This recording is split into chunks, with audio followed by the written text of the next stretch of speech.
Today, we're diving into a topic that might not be the most thrilling, but it's definitely one of the most important: estate planning.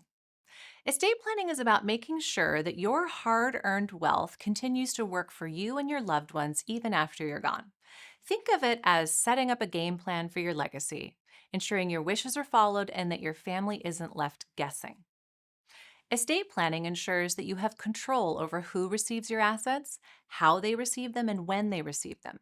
It also outlines who will make key decisions during your incapacity or after you're gone, and it can create ease for your family during an otherwise difficult time, ensuring that they don't have to be guessing at your intentions or wrestle with unnecessarily complicated logistics.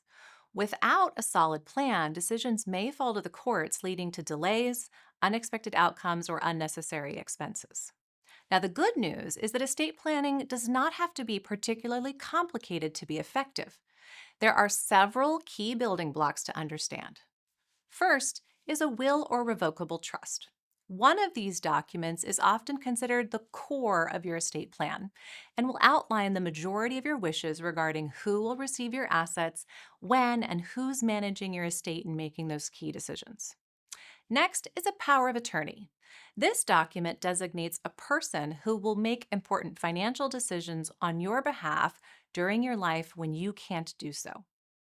Now, when it comes to making healthcare decisions, there are two key documents: an advance directive for healthcare and a healthcare power of attorney.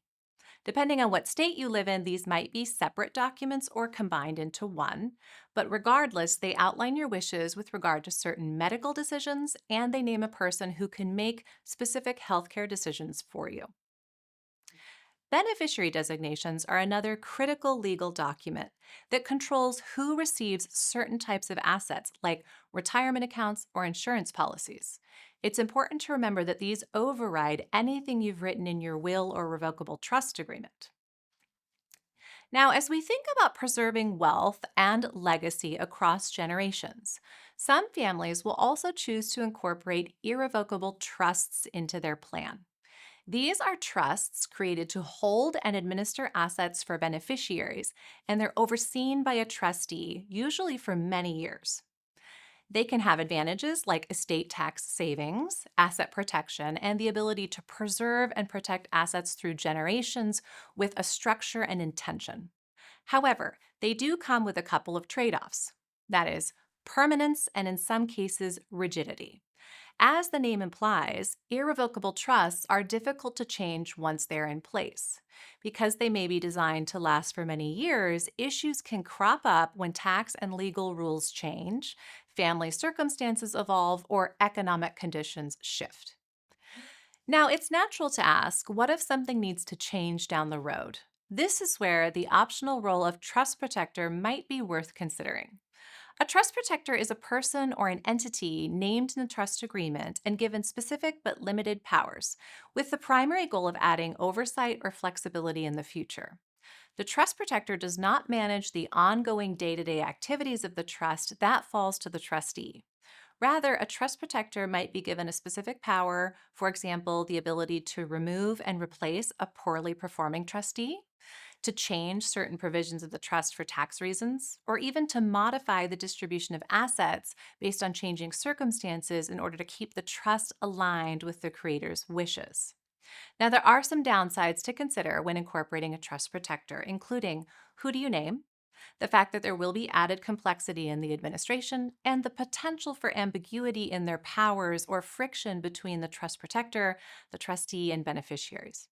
Regardless, if you are planning to leave a considerable amount of wealth in trust for many years, it's worth evaluating whether a trust protector should be incorporated into your plan. Now, everyone's goals, financial circumstances, and legacy values are different. The best estate plans involve a clear understanding of your goals, good communication between you, your attorney, tax advisor, and your portfolio manager so that decisions are being made in alignment with your overall financial needs and wishes, and are thoughtfully designed to benefit the people and the organizations that you care the most about. If you haven't reviewed your estate plan recently or you suspect that changes might be in order, we recommend connecting with your attorney soon to evaluate whether the key components are in place and whether you have the appropriate amount of flexibility built into your plan, and of course, whether any updates are in order. If you have any questions or need a referral to a qualified estate planning attorney, please don't hesitate to reach out to your portfolio manager.